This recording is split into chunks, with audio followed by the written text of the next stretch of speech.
Hey everyone, you're listening to Midlife Matters. I'm Marie, and each week I'm joined by my friends Julie and Mindy to talk about all the topics keeping women in the middle years up at night. Today we're talking with Rachel Marie Martin, the voice behind the popular blog Finding Joy and the author of The Brave Art of Motherhood. Join us as we explore how we can rediscover our true selves, pursue our dreams, silence the voices of guilt, and fully embrace our unique calling. Let's get started.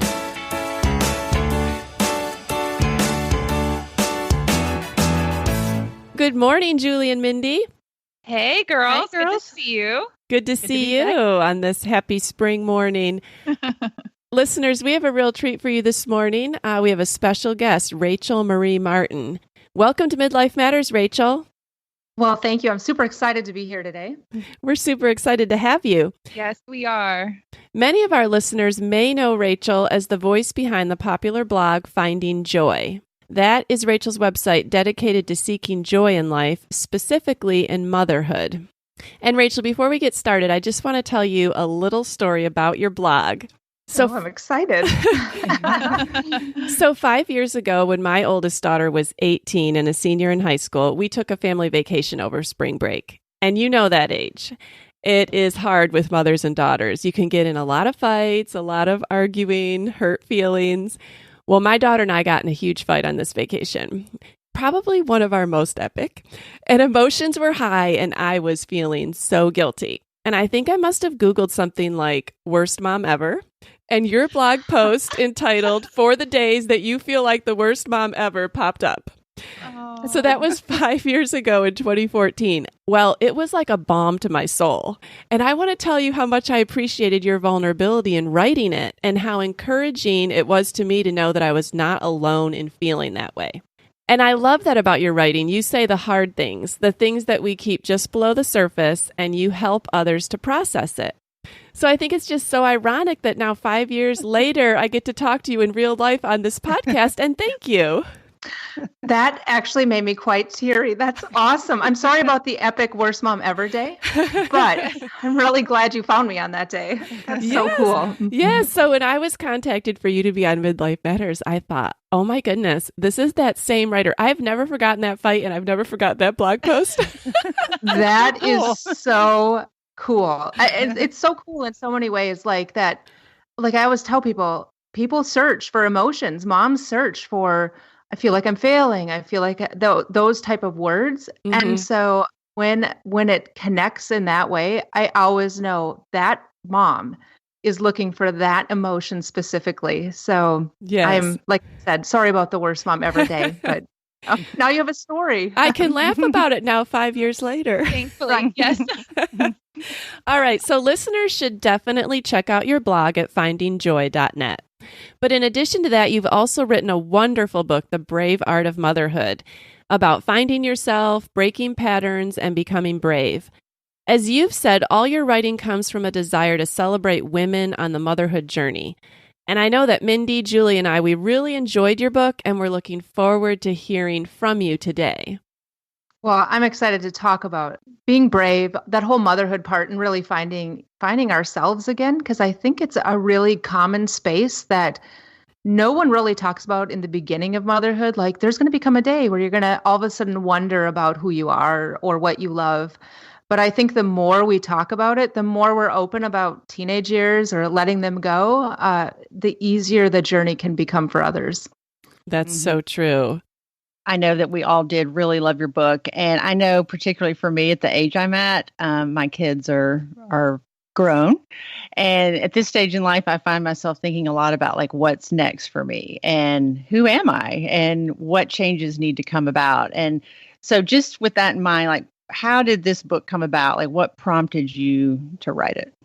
Well, truthfully, I'd been writing online for a long time. And then readers kept saying to me, do you have a book? Do you have a book? So I always go back to that. It was the universe was saying, do you have a book? And when you're given an opportunity, you either look at it and decide to run after it or you just let it go.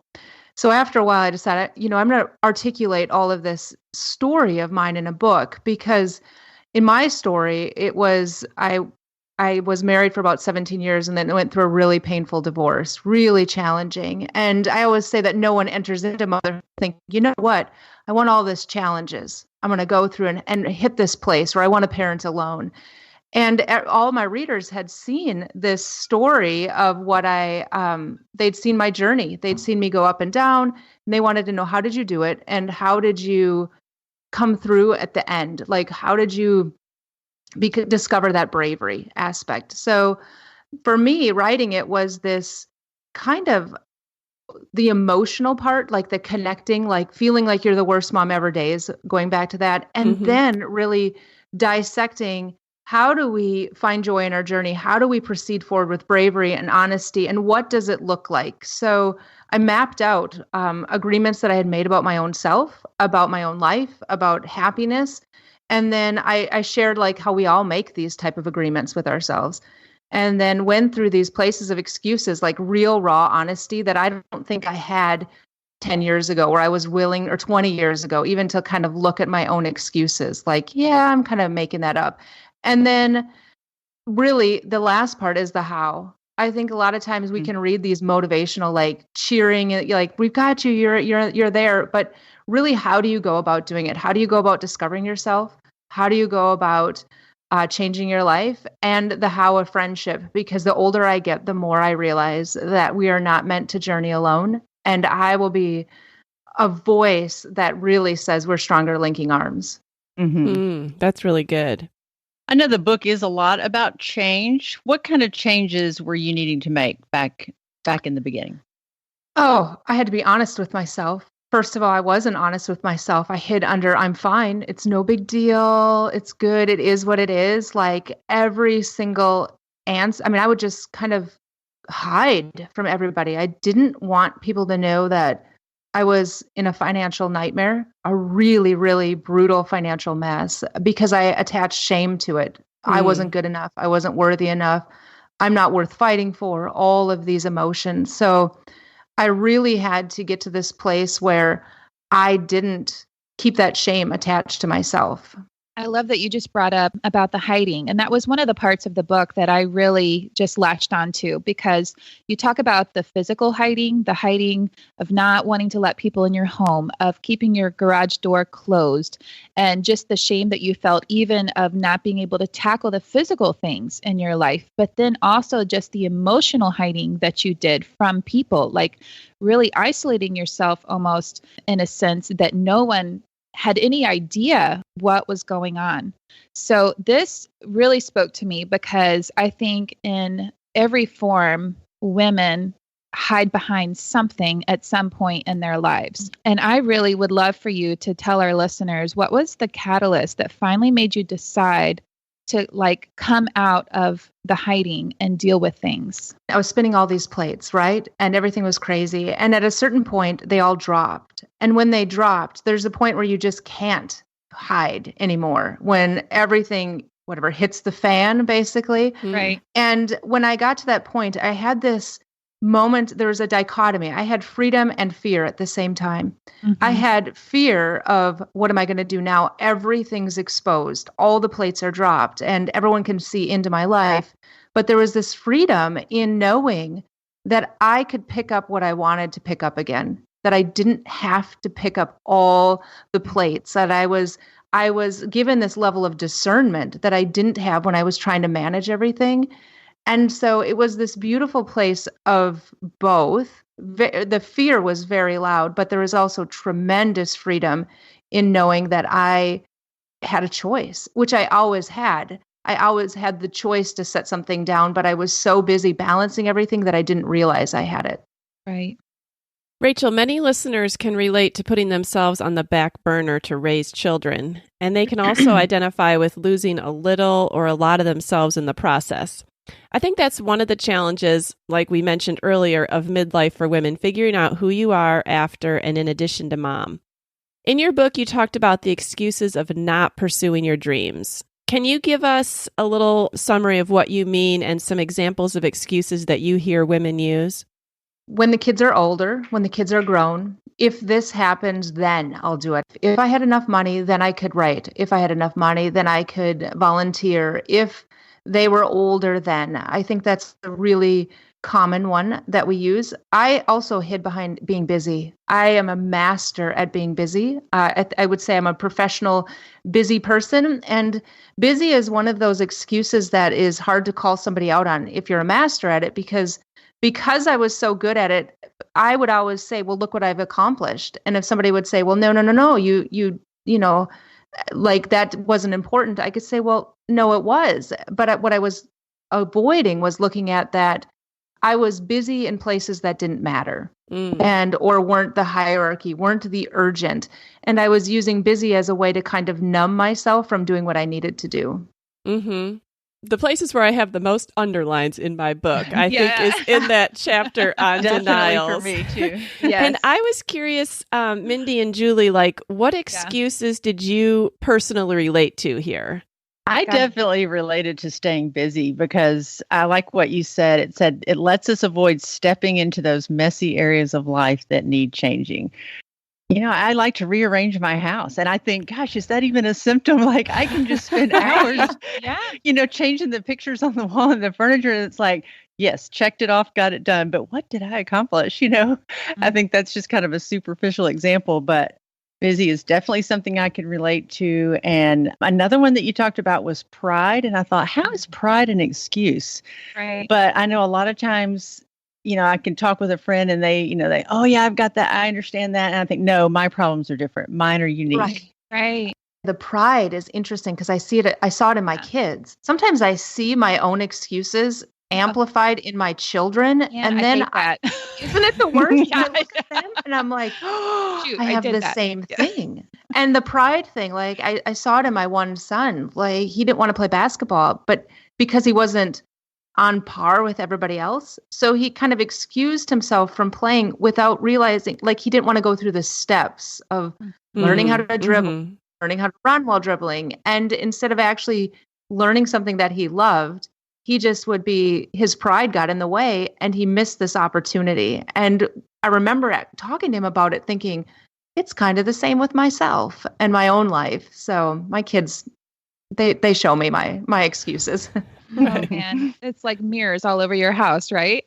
Constant mirrors. Yes, I totally relate with all of that. When the kids were little, like the busyness, it was easy to say, I don't have time for that right now. I'll deal with that when they're all in kindergarten. You know, I'm not going to even like my health journey that I've talked about before. I'm not going to really take care of myself. I don't have time to go to the gym. And then I would think, you know, well, I don't have time to do this. And then the pride would seep in. I'm like, well, all my friends have their parents that live nearby that they can help the kids. I don't have that, so I can't do that. Instead of finding ways to live life to the fullest, we can come up with 1,000,001 excuses to limit ourselves from thriving right where we are. So I did love that section of your book. Mm-hmm. Well, thank you. I enjoyed in the writing structure trying to figure out how to put it together, because in one of the first drafts, the excuses were kind of sprinkled throughout the book. And then I realized, you know, what would be really powerful is to just put them together almost like a catalog. Oh man. Where you could just kind of go, oh, I'm using this one today, and without shame, because I thought if I can admit that I've fallen prey to these, and so many times, not even like I'm going to excuse myself, like gratitude or all of those. It was this almost peeling back of being really honest with myself and going, you know what, you were using that without even realizing it as a way to tolerate what was going on in life. And I mean, I'm a big proponent, I say it in the book, of being grateful or of trying new things. But sometimes we have to look at the spaces where we don't want to examine them.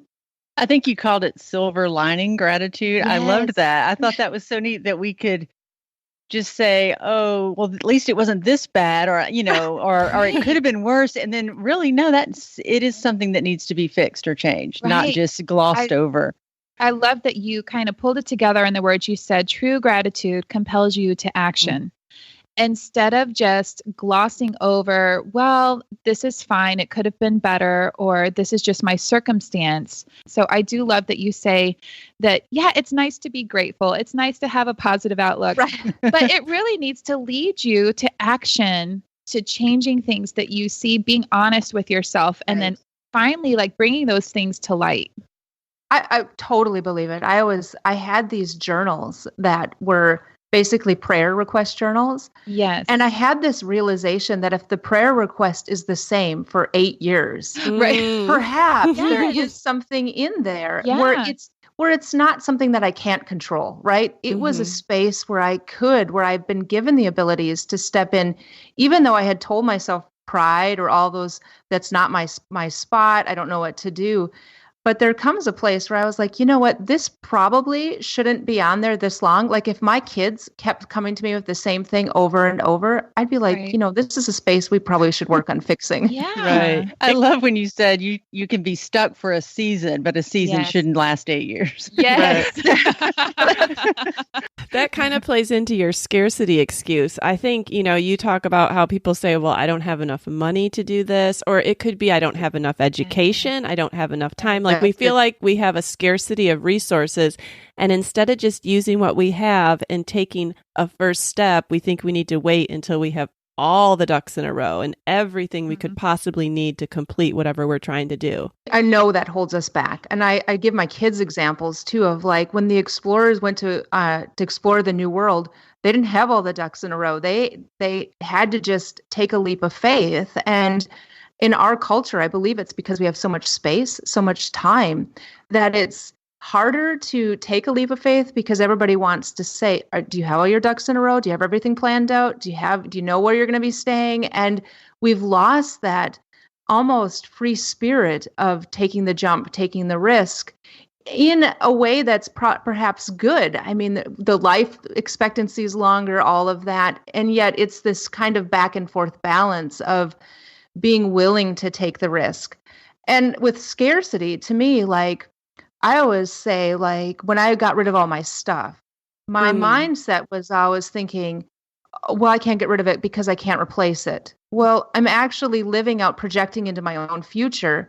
I'm not going to be able to replace it. And it was this very freeing space, like when the plates dropped again, of fear of letting things go, but freedom in knowing that they didn't need to control my future outcome anymore. There was so much weight into holding on to things because of this idea that I wouldn't have in the future, that I was actually living out of that mindset of I'm not going to have enough to survive or provide. Yeah.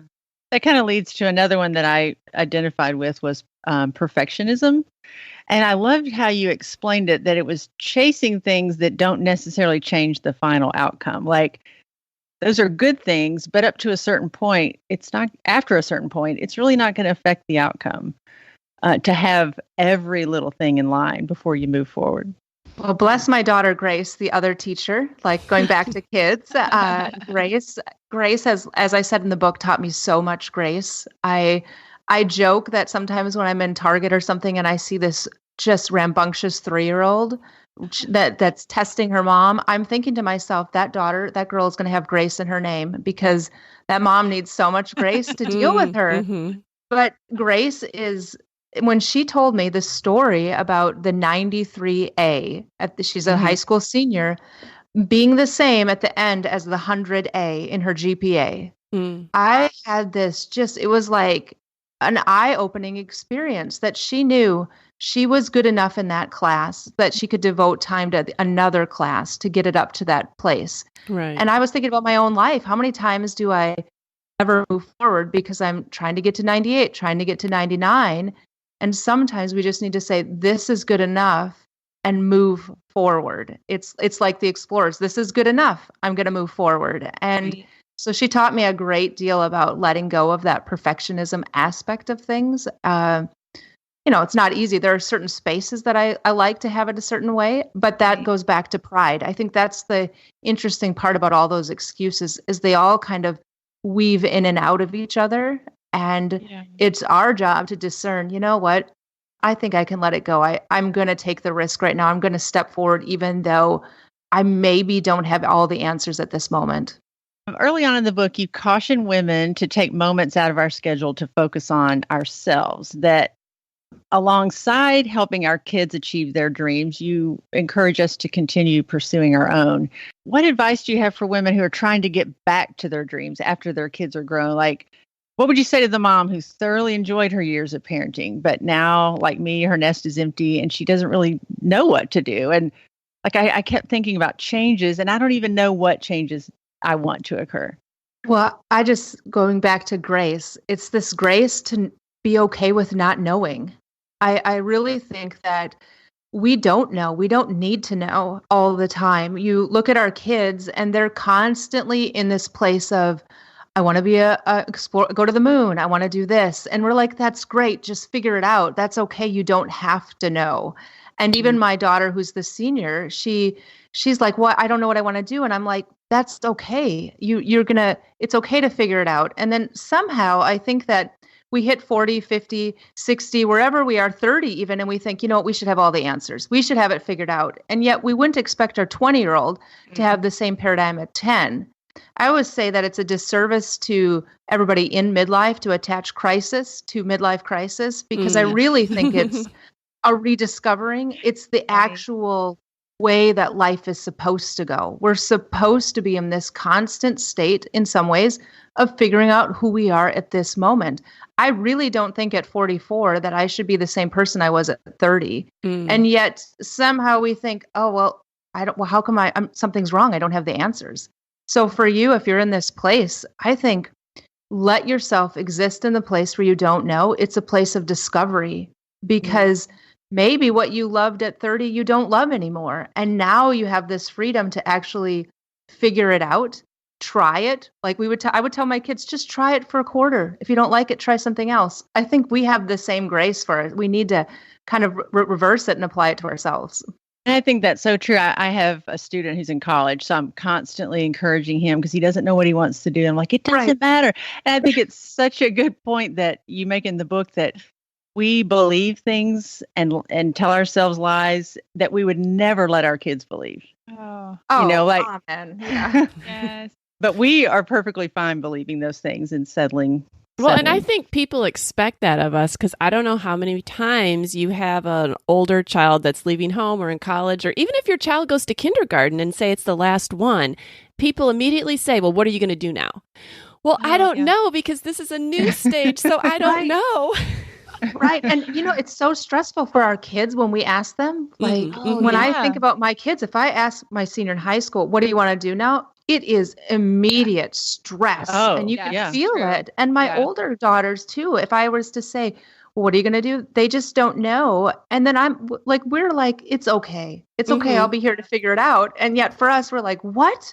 You don't know? So it's just that kind of collective grace that I think we should all kind of extend to ourselves. But we don't really even realize we're asking each other and putting each other in that spot. Or like when people say, well, how do you do it all? I used to bristle at it because I'm like, well, I don't want to do it all. And it's just being aware of what we're asking. And I always say people don't probably mean it to put us in that spot. No, they don't. Right. But they're just it's curious. more curious, or, they don't have anything else to figure out to say. It's like, how's the weather? What are you going to do now? Or they're looking for answers themselves. Exactly.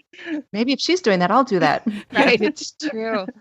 I love that you keep kind of alluding to dreaming again. That's just what keeps coming to my mind, like even your answer to Julie of women that are at this place of the kids are grown, but it's just taking the time to really dream to yourself again. Like, what do I want to be when I grow up? There's life left. What are we going to do with it? It's this joyful thing instead of a scary thing. You have a dream that's big. As women, sometimes we know we don't want to be the one that everyone's like, well, who does she think she is? Like our dreams get kind of qualified. We minimize them. So a lot of times when I work with women or entrepreneurs, I'll say, okay, what's your safe dream? So they kind of articulate that. And then what's your dream that if everything happened perfectly, you would love to have? And they'll say it after they say the safe one. And then I'm like, okay, well, that's your real dream. Wow. It's like clear. It's like getting out what seems safe and then having that as the default so that the real dream can finally be articulated. Yeah. That's a great point. Yeah. One of the things we value and encourage on Midlife Matters is vulnerability. And I love the story that you tell about breaking down in front of your Bible study friends in California. And I was wondering if you would share with the listeners what happened and the effect that had on the group. All right. As a writer who values vulnerability, I appreciate that because I truly believe that's where friendship happens. So the story was, probably when I had 3 young girls, so 10, 15 years ago now, we had moved to San Diego. And as I told in the beginning of the podcast, I had severe financial problems. So we moved to San Diego and everybody would say, it's the answer. And so I lived with that paradigm and I started to attend a Bible study there at probably one of the wealthiest churches in San Diego unknowingly. Like I just decided I'm going to go to this one, drove across the mountains, had my green minivan that I was super proud of, and then pulled in and realized, wow, this van doesn't fit here. Right. But for some reason I had this courage. I really look back and I want to say to that young me, wow, you were so brave. Because I look back and I think, well, she didn't turn around when she saw that minivan didn't fit in this parking lot. So I walk in and I go to this Bible study. We were doing the purpose-driven life. And the man said to me that was kind of seating people, just go pick a spot. Well, I very humbly will admit that I started to assess every single table in the room. Like I just stood back and thought, nope, too perfect. I was actually looking at people where I could kind of fit in. Right. Because clearly in the parking lot, I did not. And I was from Minneapolis. So I have that kind of really Midwest voice. And so I finally was getting ready to make my move. I remember to this table to the right. And the same man that had told me just choose anywhere said, how about this table? And starts gesturing me to this table that I had honestly eliminated in the first round. I was like, they are so out. Because they were, if you watch like Beverly Hills Housewife, I mean, it was that table. Oh, right? my goodness. So I sit down and they were perfect, but they were also kind. It was church. They welcomed me in. I sat there. We introduced to each other, everybody to each other. And we kind of existed for 5 weeks, like that way. Prayer requests, like they would go around and it would be like, I need prayers for my trip to France. I don't think I can get everything packed. And then I'd be like, wow, I don't know what I'm going to say. So I kind of played like the Midwest girl, but I didn't really give them the details of my life. Well, during that time, the job that was the answer to prayers was lost. And it was like such a knife. It was just like a knife in the heart. It was so crushing. I was face to face with God. I was angry and I was really embarrassed deep down because here we had moved everywhere. We were there. And I just felt kind of betrayed by life at that moment. And the Tuesday came around and went to Bible study again. And I got to my spot with everybody there. And I was working really hard to keep it together, but prayer request time comes around. And I know we all get that moment where they say, how are you doing? What's your prayer request? And it was one of those plate crashing moments where no matter how hard I tried, I couldn't think of some superficial prayer requests because my heart was broken. It was absolutely broken. So instead of hiding, the tears came first. It was like I couldn't keep it together. So I started sobbing. And as I wrote in the book, like I'm a really, really ugly crier. So it was like just everywhere crying. But it was so beautiful because as I'm crying, everybody at the table didn't just kind of look at me like, whoa, what's going on? They stood up and they gathered around me and hugged me and just had this moment where they were there. And so we get through the crying and I thought, okay, it kind of had that embarrassed little feeling like, oh my goodness, I just like snotted on everybody and cried and lost it. And it was like the masks of everybody fell down because it was the leader who I thought was way perfect. And she starts crying and starts saying that she's going through this divorce, which nobody knew about. And that she was terrified that when the realtor came to look at the house, that they would open the refrigerator and they would see that there was no food. And I thought, wow, I've sat here for this long and had no idea. And then the next lady who is on next to her starts talking about how she was estranged from one of her children and it was devastating. This 20-year-old wouldn't talk to her anymore. And it just became woman after woman. All of a sudden, being brave to say, you know what, I really have a real prayer request. And it was unbelievably eye-opening to me that we exist so often behind a layer of perfectionism, behind I've got it all together, I'm fine. But deep down, we all have these stories. And none of us like judged each other. After that, that group was so tight because we knew what to pray for each other. We knew how to show up for each other. We knew what to say. It was no longer each of us kind of keeping it on the top. It was all of us deciding this group is so valuable and we're going to show up for each other in ways we never knew for that whole beginning time. One of the things that makes your writing so successful is the way you make yourself vulnerable. And how do you work through the fears of sharing the real you? And is it easier for you to share with strangers on the internet than it is with people in real life? Ooh, that's such a good question. Way to go. I would say it started off with writing online, where I found this freedom in being vulnerable. I remember the first time I wrote something that was pretty vulnerable. It was where it went viral. It was a letter to the mom who felt like she was failing. And people would write back being, wow, you're so brave. I can't believe you admitted that. Wow. They were just shocked. And I remember thinking, well, we're all feeling it. I mean, if it gets all this traction and all this energy, it's clear we're all feeling it. And they would say, well, I can't believe that you would actually write that. And I thought, you know what?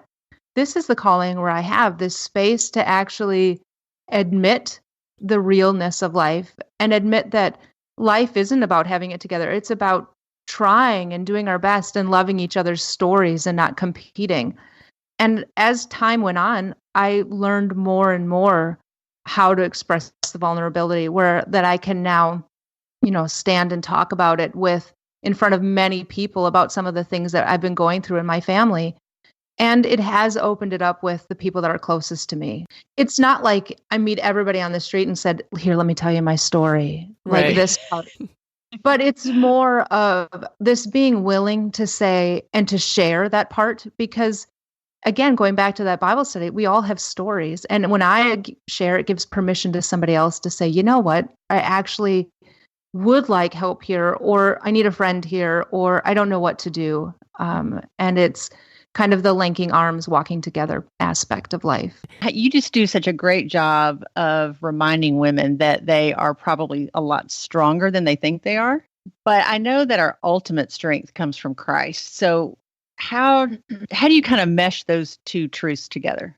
There's like a couple type of strengths that I talk about. And I talk about like the survival strength that we all have, the type of strength and we all have it. If our kids are sick in the middle of the night and we're sick, we're not saying, I can't help you. We'll be up there with them at the same time. It's that kind of just raw strength. And then there's this visionary strength that I talk about. Like that's the faith. That's I'm going to be strong and work towards something. Like if we're going to run a marathon, it's that training aspect and it's the combination.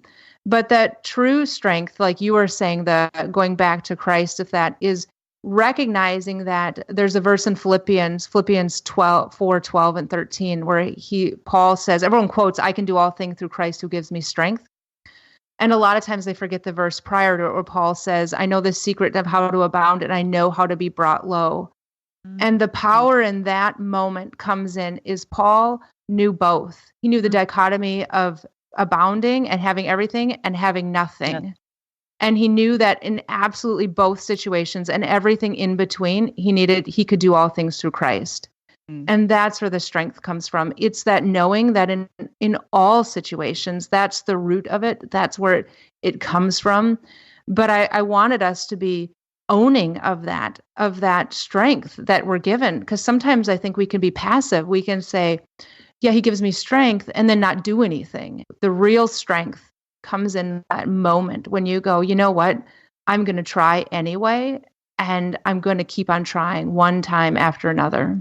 That's good. I think that kind of leads into a quote that we all liked, which was, fear not changing, and you will change your life. What did you mean by that?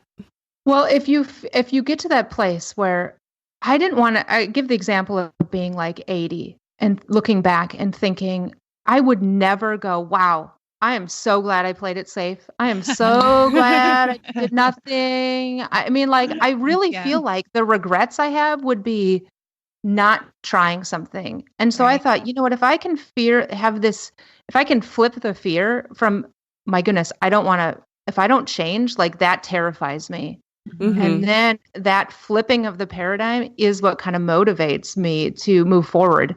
One of my favorite quotes is by Eleanor Roosevelt that says, do one thing every day that scares you. Like, I love her quote. And my son, he said, you know, Mom, you have the one that says, do one thing every day that scares you. And you also have one that says, do one thing every day that makes you happy. Mm-hmm. And I started thinking about that, like they are linked. Yeah. Because oftentimes on the other side of what scares us, where we don't think we have the strength, is the very thing that can make us happy. It's the very space that we're fulfilled as who we are. I think fear is the ultimate silencer of someone's heart. It's the place where we all can kind of stay stuck. So the idea that maybe if this scares me, maybe this is a place that I want to step into. Maybe what's on the other side of it. That's really good. You brought up in your book in chapter 6 that we all need truth tellers in our life. Can you explain what you mean by that? Truth tellers are the friends that are willing to say the hard thing. It's the person that you kind of risk. It's uncomfortable, because we all kind of want to be nice. We don't want to be the one that gets in somebody's face and says, listen, you need to knock it off. Like, this is not healthy. Right. And I think as women, sometimes we can wallow and just kind of get into as like the doldrums from the Phantom Toll Booth. I always talk about that space where we just kind of exist. And the people that really can change somebody's life, the friends, are like, it's the iron sharpens iron. It's the truth tellers. And sometimes telling the truth is an incredibly uncomfortable, risky position. You don't know if you're going to lose your friend. You don't know what's going to happen. But when I look back at my own life, the people that have called me out on my own excuses, that have had the audacity and the daringness to say, you need to knock it off, are the very people that I'm so thankful for, because it was like they were willing to see through the masks and the facade, see the potential behind, and they knew that it was their spot to say, listen, I believe in you.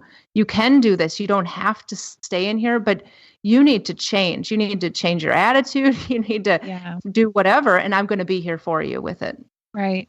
That's such a fine balance. I could see that, first of all, from having someone tell you that themselves, but also then if you're in that position, like if you find yourself and I feel like it has to be absolutely of the Lord. Like I have to have, like, my heart is beating out of my chest. The Lord is like, Mindy, you need to say that to her. I need you to tell her this in this moment, because it can't come out of our flesh or it would totally drive that friendship away. Like a wedge would come.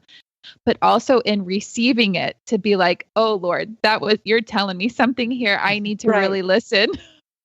That is so true. The receiving part of being receptive to it and going, okay, but you're right about that kind of heart racing moment. I really believe that there's a lot of truth in paying attention to that still small voice. Many times, sometimes it is that like heart racing, but sometimes it's just the silent voice of truth. And for me, busyness and noise is a way that I can cloud it out from my life, versus being willing to sit in this kind of uncomfortable tension and, okay, what is the real truth here? Okay, so now that we know there's room for change, there's hope for the future, how do we get a plan? Because you say that a dream without a plan is just a dream. Be willing to spend the time and being willing to accept that it takes time.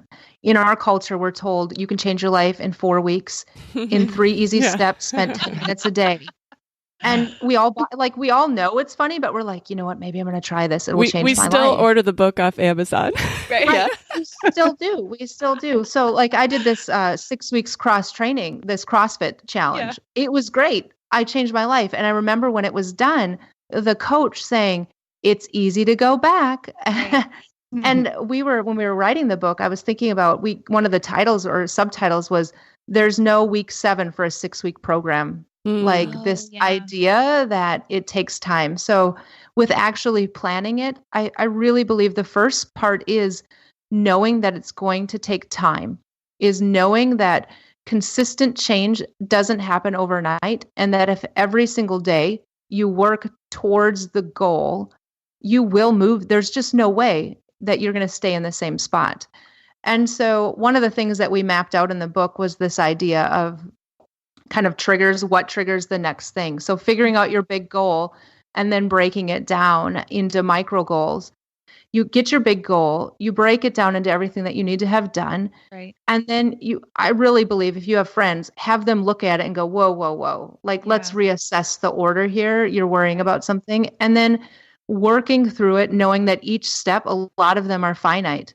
Once you get it, you can cross it off and it never has to go back on the list. I love what you're talking about right now so much because I've been through a health journey myself and just learned so much through it. And I can look back at the days that I lived in defeat. I lived in I can't do that. There was a lot of I can'ts. And like when that journey took place, first of all, learning how to celebrate those small milestones, those little goals. So it's like, say I would be out for, a walk, run, /run. Right. And I started setting small goals. Like, I'm not going to stop running until I get to that mailbox. And then don't let yourself stop, because you learn how to then live in succeeding and reaching your goals. And it was so small. It was so minute. It was, just little decisions all day long. And when you finally learn how to live in success, it gives you the confidence almost to then be able to reach the next goal. Like, okay, so not just to that mailbox, I'm going to run a mile. You know what I mean? Like, it's just these little incremental, and it's the way we talk to ourselves. It's the way we live our lives. I say what's powerful about that analogy is, so if I was to look at you right now and let's say you ran a 5K or a marathon, right? From the outside, we think, wow, she did the 5K or the marathon. And we don't see all the little tiny goals.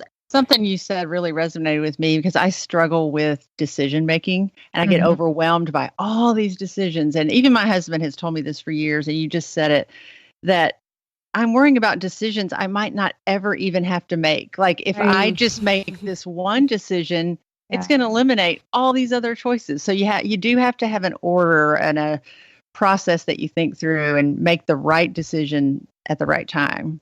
And then all those other ones may not even come up. Absolutely. I mean, I struggle with decision making, and as you know from the book, struggle with worry. And I have this story that just recently happened to me. I was out working, and I get back home, and I see that there's a certified letter and I missed it. So it was the slip of paper. Well, the person that sent it was my last name, Martin. And so I immediately assumed it was something from my ex. And I went through like a day of hypotheticals, like so distraught. The next morning I get the kids to school. I race to the post office, and I am the whole way to the post office, like thinking of the hypotheticals. I even come up to the lady that I know at the post office now. I hand her the slip. I'm like, oh, I don't even know. I start telling her hypotheticals. She walks back. It's a certified letter that I sent out, returned to me. Oh, no way. The person didn't sign. Oh, Like such a lesson of here I went, worrying, and almost wasted an entire day. Right. Right. Possibility that never happened. Oh, that's so good. I'm there with you. Well, change can happen slowly, and it's easy to get discouraged.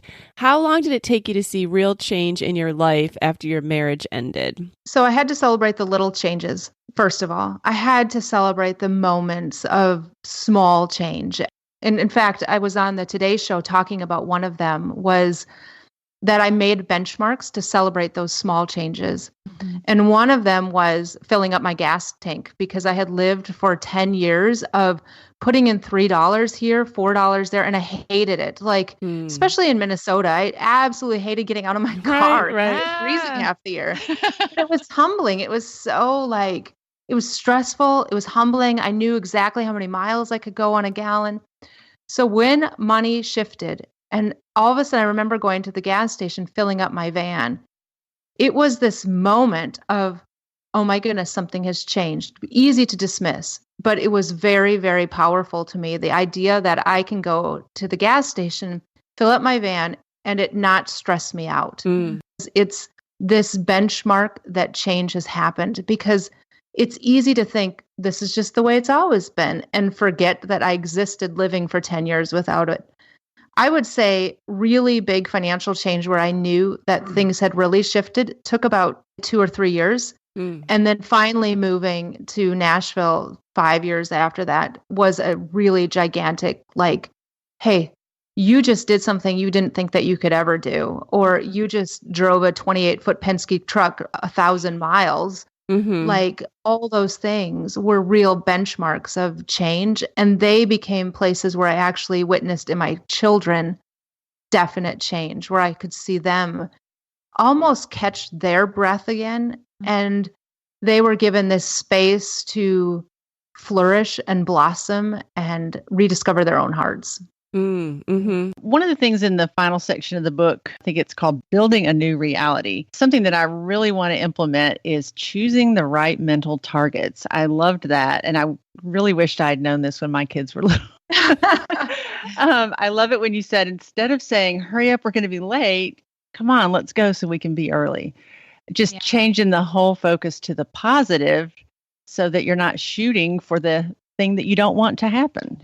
Yeah, it's kind of going back to scarcity again. Like if I'm afraid to get rid of something because I won't have enough money, the target that I'm saying in my brain is you won't have enough money. And so if you think about a target or like a magnet that draws you to it, you live out of that posture. And the hurry up, I'm going to be late. If you're always saying we're going to be late, it is like a bullseye to everybody. We're going to be late. That's all everybody's hearing. And shifting it just to let's be early. Right. It seems so simple, like really, but then everybody hears we're going to be early. We're going to be early. Yeah, we're trying for early. Yeah. And just less stressful. Oh, yeah. It is. And my kids will still call me out about it. I think I wrote about it like, great, now we're going to be late because mom just said we're going to be late. Self-fulfilling prophecy. Yeah. Well, Rachel, this has been so fun talking to you. I mean, your book is rich with things that we can draw from and things that we can apply to our lives. Will you tell listeners the best way to find your book and how to find you on social media? I would love to. Well, first of all, thank you for saying those nice things about it. You can find me at findingjoy.net, or if you're on Facebook, our group is Finding Joy Blog. And in there, we have a group for women called Live Your Brave. And it's really about living out of your own brave story. Everybody's is different. It's not just even being brave. It's really living it and loving everybody else's brave story. And almost every day I get on there and women will write my brave today, and they'll write the very thing that they've put off on their to-do list for so long and do it. So it's just this amazing, amazing place of where we don't say stuck, where everybody's celebrating everybody's small victories. And there have been giant things. Some women are like speaking, or they've started a business, or they're just amazing stories. It's my most exciting part of the day. And then the book it's available on Amazon. I'm really hoping that a lot of moms get it for Mother's Day, because I think a lot of times Mother's Day and like just that holiday, that's a great idea. Tend to kind of go like, oh, like for me, I'm like, oh, I got to go to brunch. Everybody's got to be together. And I just wanted it to be this place of, you know what? You're important too. You give and give. And you're so important to reclaim your life right now, to figure out the ways that you matter, you make a difference, you're enough, you're really enough. And I want you to live your days this next year living your brave story. So with that, it's available Amazon and Books A Million and my Barnes and Noble, all those wonderful places. My kids were so excited when they saw it on the Target website. Target is the epitome.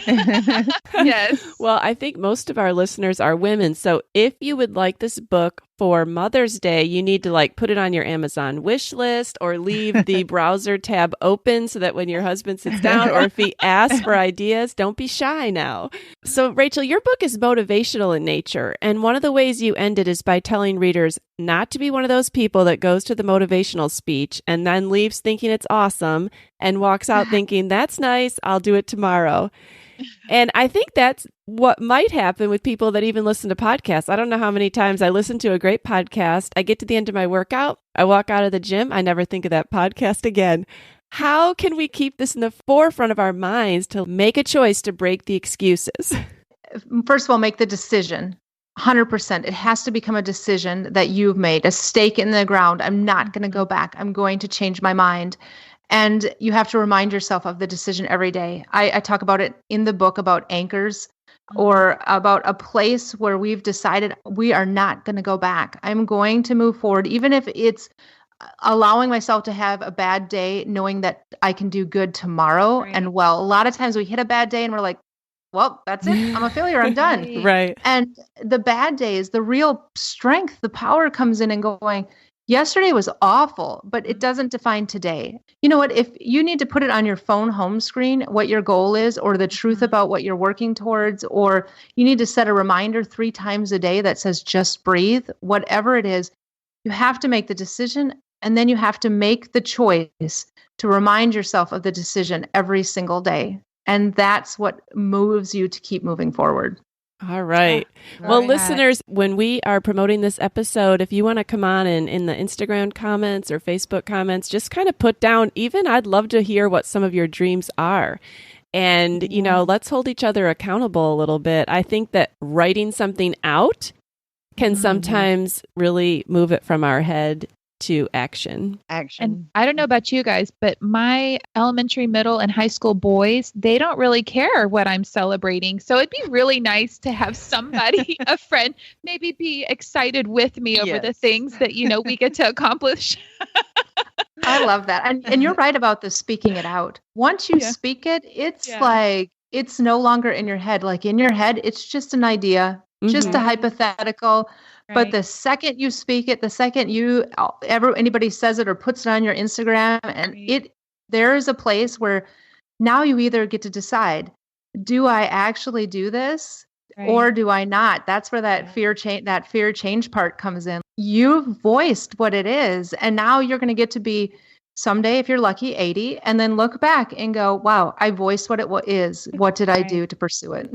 Because once you voice it, you know somebody's going to ask you about it. Yes. Oh yeah, that's the best part. I mean, that's the power of community, the being the friend. That kind of tribe part is voice it, love your friends, whatever it may be. Even if you're like, what in the world is that? Like, actually love it, because that's their heart. That's like the gift that you can give back, is loving that part of them that makes them unique. And you don't have to think, you know what, maybe I need to do that, because that's their story. Right. And that's the power, is not competing, but actually holding each other up. Yes. Oh, well, that's wonderful. Thank you so much for coming on. We really Rachel. loved it. It was fun talking to you. Have a great day. We'll see you.